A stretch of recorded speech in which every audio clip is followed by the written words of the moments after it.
মৰমৰ ভাইটি ভণ্টিসকল, আজি আকৌ আমি ক্লাছ 3ৰ ইংৰাজী কবিতাৰ আবৃত্তি শিকিম। তেন্তে বলা ভিডিঅ'টো আমি আৰম্ভ কৰোঁ। কবিতাটোৰ নাম trains. Over the mountain, over the plains, over the rivers, here come the trains, carrying passengers, carrying mail,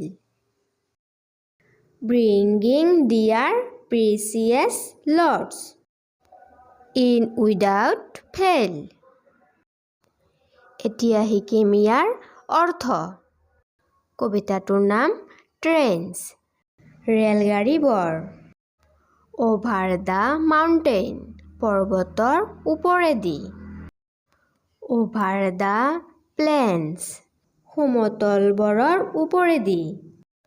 over the reverse, নদীৰ ওপৰেদি। হিয়াৰ কাম দ্য ট্ৰেইনছ, এয়া আহে ৰেলগাড়ীবোৰ। কেৰিং পেছেঞ্জাৰ্ছ, যাত্ৰীসকলক কঢ়িয়াই।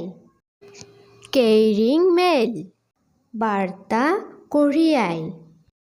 ব্ৰিংগিং দিয়াৰ প্ৰিচিয়াছ লডছ, সিহঁতৰ মূল্যৱান ভাৰবোৰ আনি।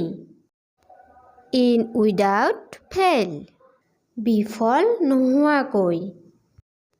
ভিডিঅ'টো ভাল লাগিলে প্লিজ লাইক, কমেণ্ট, শ্বেয়াৰ কৰিবা আৰু মোৰ চেনেলটো ছাবস্ক্ৰাইব কৰিবা।